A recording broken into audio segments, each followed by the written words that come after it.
Hello friends, नमस्कार, जय हिंद। सितारा exam study platform पर आप सभी का बहुत बहुत स्वागत है। कैसे हो आप सब लोग? आई होप सब लोग आप अच्छे होंगे और सीटेट की प्रिपरेशन अच्छे से कर भी रहे होंगे। फ्रेंड्स, इस वीडियो के अंदर हम सीटेट सीडीपी के 2019 के क्वेश्चंस को शामिल किया है, तो आप इन क्वेश्चंस को ज़रूर देखिएगा, पढ़िएगा, क्योंकि प्रीवियस ईयर के क्वेश्चंस आपके सीटेट के लिए मोस्ट इम्पॉर्टेंट होते हैं। तो आप इनको ज़रूर से देखिएगा। और जो लोग चैनल पर पहली बार विजिट कर रहे हैं, चैनल को सब्सक्राइब कर बेल आइकन को ज़रूर प्रेस कर लीजिए, ताकि जैसे हम नेक्स्ट वीडियो अपलोड करें तो उसका नोटिफिकेशन आपको तुरंत मिल सके। तो फ्रेंड्स, चलिए स्टार्ट करते हैं। क्वेश्चन नंबर 16 दिया है, बच्चों में जेंडर रूढ़िवादिता एवं जेंडर भूमिका अनुरूपता को कम करने के लिए निम्नलिखित में से कौन सी पद्धति प्रभावशाली है? तो इसका राइट आंसर हो जाएगा आपका ऑप्शन तीसरा, जेंडर पक्षपात के बारे में परिचर्चा करना। जब छात्र किसी विषय वस्तु पर परिचर्चा करते हैं तो उसमें निहित अवधारणाओं को अच्छी तरह समझते हैं तथा उस पर चिंतन करते हैं। इससे उनकी अवधारणाएं स्पष्ट हो जाती हैं। नेक्स्ट क्वेश्चन है, निम्नलिखित में से किस मनोवैज्ञानिक ने बच्चों को ज्ञान के सक्रिय जिज्ञासु के रूप में देखते हुए उनके चिंतन पर सामाजिक एवं सांस्कृतिक विषय वस्तुओं के प्रभाव को महत्व दिया है? जीन पियाजे, लॉरेंस कोहलबर्ग, जी.बी. वाटसन या लेव वाइगोत्स्की ने? तो इसका राइट आंसर हो जाएगा आपका ऑप्शन 4, लेव वाइगोत्स्की ने। लेव वाइगोत्स्की ऐसे मनोवैज्ञानिक हैं जिन्होंने बच्चों को ज्ञान के सक्रिय जिज्ञासु के रूप में देखते हुए उनके चिंतन पर सामाजिक एवं सांस्कृतिक विषय वस्तुओं के प्रभाव को महत्व दिया है। नेक्स्ट क्वेश्चन है, भाषा के अर्जन एवं विकास के लिए सर्वाधिक संवेदनशील अवधि कौन सी है? जन्म पूर्व अवधि, मध्य बाल्यावस्था, किशोरावस्था या प्रारंभिक बाल्यावस्था? तो प्रारंभिक बाल्यावस्था है। भाषा के अर्जन एवं विकास के लिए सर्वाधिक संवेदनशील अवधि प्रारंभिक बाल्यावस्था होती है, जो 6 से 9 वर्ष की आयु होती है। इस आयु में बालक के भाषा विकास पर विशेष ध्यान दिया जाना अत्यंत आवश्यक है। बालकों के भाषा ज्ञान की वृद्धि के लिए उन्हें वार्तालाप करने, कहानियाँ सुनाने, पत्र पत्रिकाएं पढ़ने जैसे क्रियाओं में भाग लेने के लिए अधिकाधिक प्रोत्साहित करना चाहिए। नेक्स्ट क्वेश्चन है, निम्नलिखित में से कौन सी लॉरेंस कोहलबर्ग के द्वारा प्रस्तावित नैतिक विकास की एक अवस्था है? तो इस क्वेश्चन का राइट आंसर है ऑप्शन 4, सामाजिक अनुबंध अभिविन्यास। ऑप्शन 4 राइट आंसर है। नेक्स्ट क्वेश्चन है, निम्नलिखित में से कौन सा जीन पियाजे के द्वारा प्रस्तावित मूर्त संक्रियात्मक अवस्था को विशेषित करता है? तो इसका राइट आंसर हो जाएगा आपका ऑप्शन 4, संरक्षण कक्षा समावेशन। संरक्षण कक्षा समावेशन जीन पियाजे के द्वारा प्रस्तावित मूर्त संक्रियात्मक अवस्था को विशेषित करता है। नेक्स्ट क्वेश्चन है, बच्चों के संज्ञानात्मक विकास के संदर्भ में निम्नलिखित में से कौन सी पियाजे की संरचना है? प्रबलन, अनुबंधन, स्कीमा, अवलोकन, अधिगम। तो इसका राइट आंसर है आपका ऑप्शन तीसरा, स्कीमा। स्कीमा बच्चों के संज्ञानात्मक विकास के संदर्भ में जीन पियाजे की संरचना है। नेक्स्ट क्वेश्चन है, जिगसॉ पहेली को करते समय 5 वर्ष की नजमा स्वयं से कहती है, नीला टुकड़ा कहाँ है?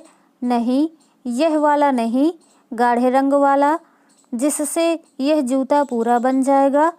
इस प्रकार की वार्ता को लेव वाइगोत्स्की किस तरह संबोधित करते हैं? तो इसका राइट आंसर है ऑप्शन तीसरा, व्यक्तिगत वार्ता। लेव वाइगोत्स्की के अनुसार इस तरह की वार्ता को व्यक्तिगत वार्ता कहते हैं। लेव वाइगोत्स्की कहते हैं, बालक या बालिका किसी कार्य को करते समय अपने आप से बात भी करते रहते हैं, इसे ही व्यक्तिगत वार्ता कहा जाता है। किंतु जब ये अपने मन में सोचते हुए कार्य करते हैं तो उसे आत्मभाषा या आत्म केंद्रित वार्ता कहा जाता है। नेक्स्ट क्वेश्चन है, बच्चों को संकेत देना तथा आवश्यकता पड़ने पर सहयोग प्रदान करना निम्नलिखित में से किसका उदाहरण है? मॉडलिंग, पाड़ या ढांचा, प्रबलन या अनुबंधन। तो इसका राइट आंसर हो जाएगा आपका ऑप्शन दूसरा, पाड़ या ढांचा। बच्चों को संकेत देना तथा आवश्यकता पड़ने पर सहयोग प्रदान करना पाड़ यानी ढांचा निर्माण यानी कि स्कैफोल्डिंग का उदाहरण है। वाइगोत्स्की के अनुसार स्कैफोल्डिंग एक तकनीक है जो सहायता के स्तर में परिवर्तन करती है। शिक्षण करते समय शिक्षक शिक्षार्थी के समसामयिक निष्पादन के आधार पर अपने निर्देशन और सहायता में समायोजन करता है, जिसे पाड़ यानी ढांचा या स्कैफोल्डिंग कहा जाता है।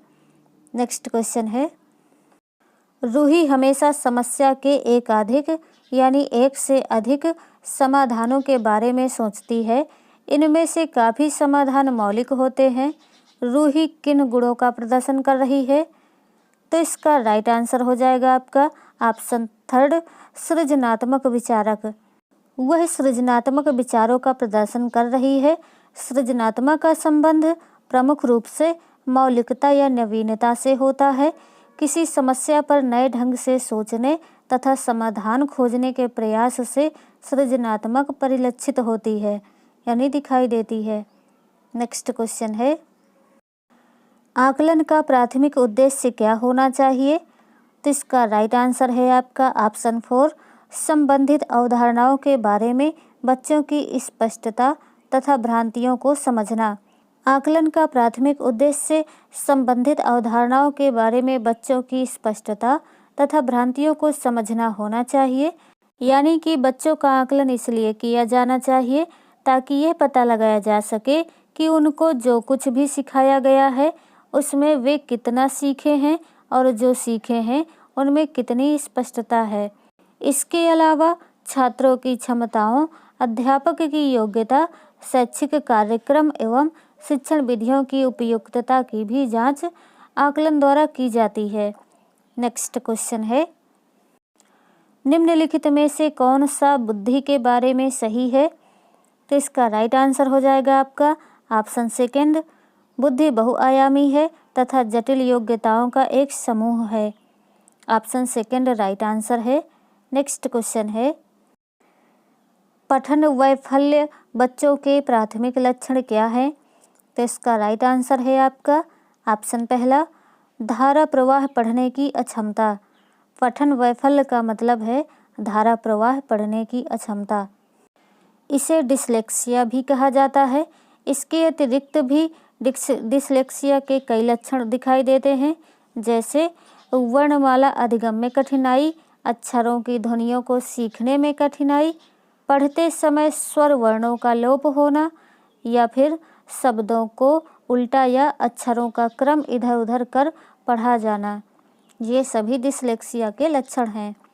नेक्स्ट क्वेश्चन है, शिक्षा का अधिकार अधिनियम 2009 में उल्लेख की गई समावेशी शिक्षा की अवधारणा निम्नलिखित में से किस पर आधारित है?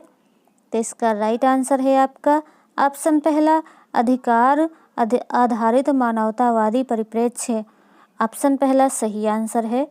शिक्षा का अधिकार अधिनियम 2009 में उल्लेख की गई समावेशी शिक्षा की अवधारणा अधिकार आधारित मानवतावादी परिप्रेक्ष्य पर आधारित है। शिक्षा का अधिकार अधिनियम 2009 में सभी बच्चों को अनिवार्य और निःशुल्क शिक्षा का अधिकार देता है। यह अधिनियम सामान्य बच्चों के साथ साथ गैर लाभान्वित और विशेष आवश्यकता वाले बच्चों को भी निःशुल्क और अनिवार्य शिक्षा का अधिकार देता है। नेक्स्ट क्वेश्चन है, शिक्षण अधिगम प्रक्रिया में वंचित समूह से संबंधित विद्यार्थियों के द्वारा सहभागिता कम होने की स्थिति में एक शिक्षक को क्या करना चाहिए? तो इस क्वेश्चन का राइट आंसर है आपका ऑप्शन पहला, अपने शिक्षण पद्धति पर विचार करना चाहिए तथा बच्चों की सहभागिता में सुधार करने के लिए नए तरीके ढूंढने चाहिए। अगला क्वेश्चन है, एक समावेशी कक्षा में एक शिक्षक को विशिष्ट शैक्षिक योजनाओं को क्या करना चाहिए? सक्रिय रूप से तैयार करना चाहिए तैयार नहीं करना चाहिए, कभी कभी तैयार करना चाहिए या तैयार करने के लिए हतोत्साहित करना चाहिए। तो इसका राइट आंसर है आपका ऑप्शन पहला, सक्रिय रूप से तैयार करना चाहिए। एक समावेशी कक्षा में एक शिक्षक को विशिष्ट शैक्षिक योजनाओं को सक्रिय रूप से तैयार करना चाहिए ताकि सामान्य बच्चों के साथ साथ विशिष्ट आवश्यकताओं वाले बच्चे भी अपनी क्षमता व योग्यता के अनुसार अधिगम अनुभव प्राप्त कर सकें। तो फ्रेंड्स, आज के क्वेश्चन आपको कैसे लगे कमेंट करके ज़रूर बताइए। वीडियो को लाइक कीजिए, शेयर कीजिए, चैनल को सब्सक्राइब कीजिए। नेक्स्ट वीडियो में फिर मिलेंगे, तब तक के लिए टेक केयर, बाय बाय, जय हिंद, वंदे मातरम।